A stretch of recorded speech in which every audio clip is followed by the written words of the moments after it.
I'd like to talk with you this evening about being hungry.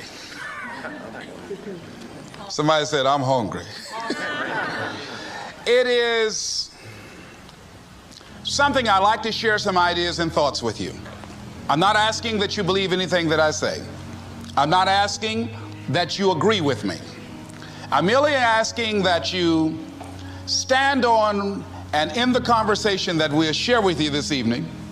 And if there's something that I say that can fit and work for you, I say use it. If not, discard it and let it be. Is that all right? Yeah. Say, that's fair enough. Very good. All right. One of the things I have realized, and many of us have, that if you want something out of life, if you want to change yourself, if you want to acquire something, if there's some goal that you want to reach, that is really not easy as some people will make us feel. That living your dream, changing your behaviors, overcoming negative habits, it's challenging. It's hard. That living alone is just very difficult. And once we begin to come to grips with the fact that living is difficult, life is very challenging. I heard a song once by a guy named Dimples called, If It Ain't One Thing, It's Another. I say to you, if it ain't one thing, it's 12 others. Always something. You will never ever have a problem-free moment in life. Somebody said, and I like this, that you either in a problem or just left one or headed toward one. Anybody found that to be so? Raise your hand if you know what I'm talking about. I mean, there's always something. So how do we begin to nurture that hunger? What are the characteristics or the qualities of people that are hungry? What will it take for me to get some of the things that I want? And being hungry for those things. Number one, you've got to work on yourself.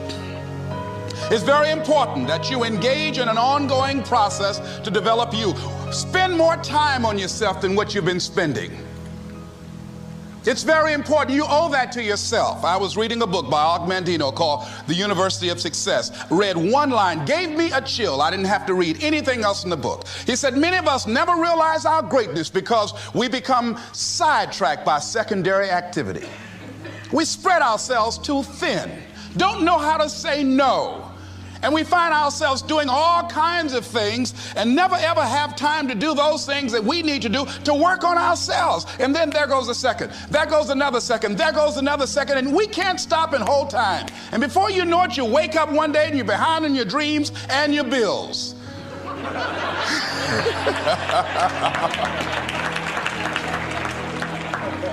So decide that you're going to take some time to work on you, that you deserve that from yourself, that your life deserves some prime time because you are creating your own production. As Michael Todd would say, you are the star of your show. You are the director. You're writing the script. And you will determine whether your life is a smash office hit or flop. You'll determine that. Working on yourself, talking to yourself. That's so very important. Overcoming the negative conversation, that inner dialogue that's going on all the time, even when you don't want it to be there. You can't stop yourself right now from thinking. You can't do it. It's going on. And so learning how to empower yourself, part of doing that is standing up to yourself. You've got to stand up inside yourself sometimes and say, shut up. You've got to do this. I was going to give a presentation, and this voice inside of me saying, you can't do this. You don't have everything it takes. I shut up. I'm behind on my bills, and you're telling me what I can't do. I have got to do it. You'll get scared sometimes. Your mind will go blank on you. Some people you will allow to unnerve you, and you wonder, what's wrong with me? I'm not crazy. That's why you've got to learn to make a conscious, deliberate, determined effort to stand up inside yourself. Working on yourself, watching that inner dialogue, it will determine the quality of your life. I don't believe this. I know this. I've had a challenge of losing weight. I'm walking through the airport, this voice say, why don't you have some M&M peanuts? No!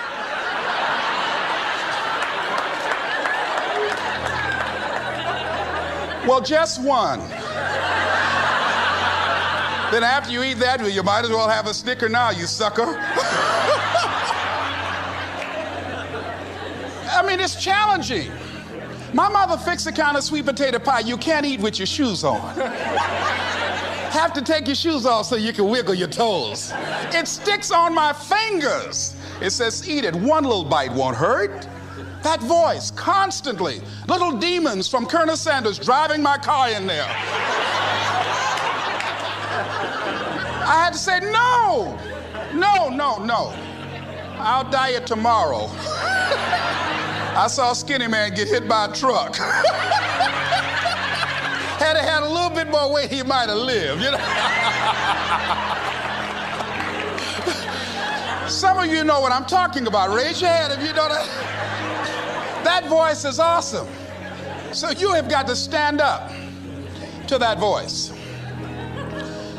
When you're working on something you want to achieve, you have got to stand up to that voice.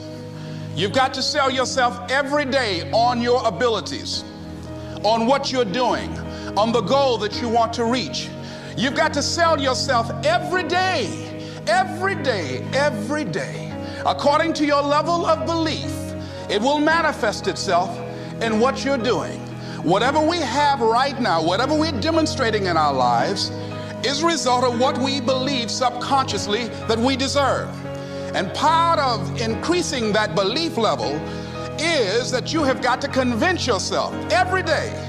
You've got to sell yourself. I do a lot of training for many corporations, and I conduct sales seminars, and I've heard all kind of guys doing techniques and training people techniques of how to close sales and how to work with and begin to control the sale and how to ask for the close. Let me share something with you. You can learn all the techniques in the world. If you don't believe in yourself, it won't happen for you.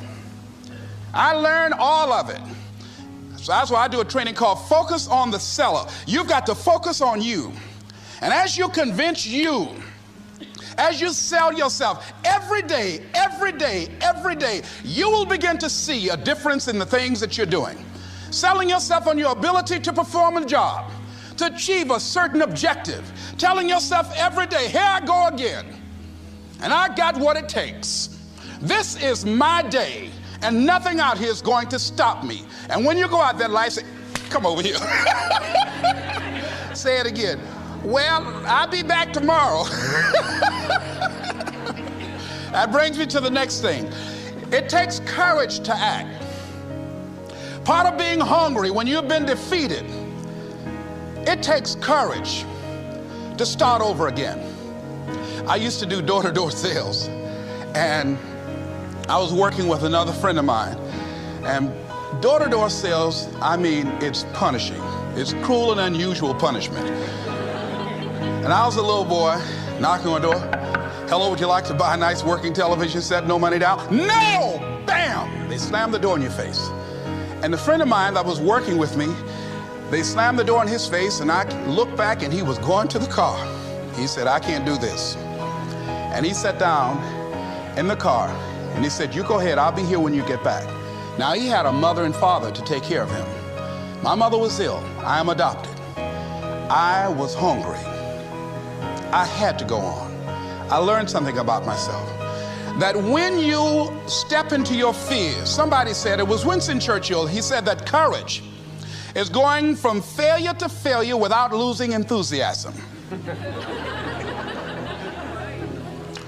When you step into your fears and continue to push yourself to go on, something happens for you. It will enable you to transcend yourself. I went to the next door. You like to buy a nice working television? No! Bam! Went to the next one. No! Bam! After a while, I no longer took it personal.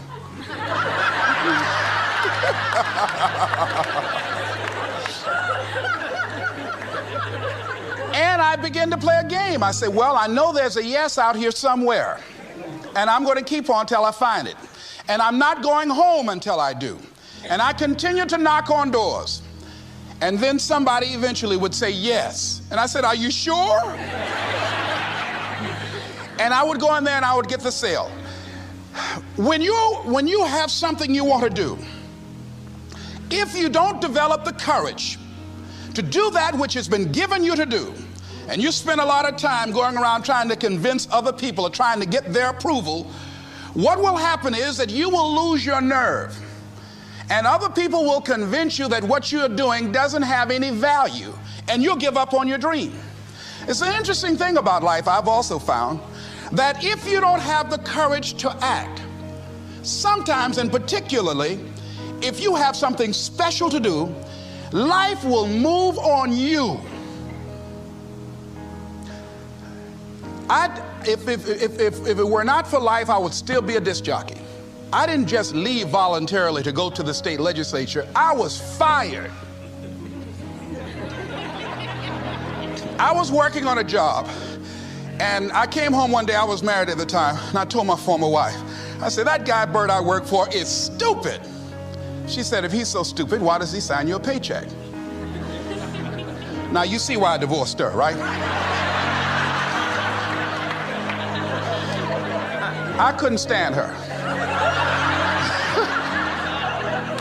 That night, I could not sleep well. Here was a guy that was controlling my life. I was going through all kinds of changes because this man controlled my paycheck. And it was Carlyle who said, truth crushed to earth shall rise again. Winston Churchill said, the truth is incontrovertible. Malice may attack it, ignorance may deride it, but at the end there it is. And we know scripture that says, ye shall know the truth, and the truth shall set you free.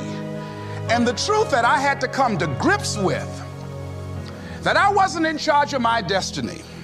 The truth was that I wasn't giving all that I had. The truth was that there are some things that I wanted to do, but I didn't have the courage to act on those things. And the truth was that Bert Childs was a blessing to me. He made life so miserable for me, I had to start looking at my life differently. I started going to work earlier. I started being the last one to leave there. I started working harder than anybody else. The other guys could not. Why would you work so hard, Les? I said, I'm not working for them. I have been cheating, Bert, I thought. I've been cheating myself and my family. Wherever you are, whatever you're doing, do it with everything that you have. Develop the habit of giving more than what you're paid for. Develop the habit of setting standards that others will be measured by. Someone said, do not go where the path may lead, but go where there's no path and leave a trail. All right? It is easy to be negative today. It is easy to have low morale today. I was at a corporation and they're going through downsizing and going to lay off some 1,500 people over the next few weeks. It's very depressing there. And those people that stay there 9 times out of 10, they're just going to do just enough to keep from getting fired. Anybody can do that. But if you can begin to harness yourself and say that where I am, I'm going to do the best I can with what I got, because that is an expression of who I am. If you get into the habit of just being mediocre, it will become a part of your consciousness.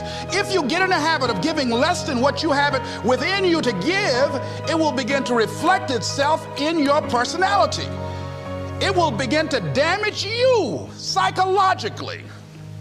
And you don't want to be a part of that kind of self-destructive behavior. And so you want to set some high standards for yourself. The next thing, part of what feeds that hunger, you've got to develop a sense of urgency. Aurelia said, stop living your life like you have 1,000 years to live. In life, you're either here today and you're gone today. If there's something that you want to do and you can't do it all at one time, do just a little bit of it. I like what Robert Schuller says. He said, by the yard it's hard, but inch by inch, anything is a cinch.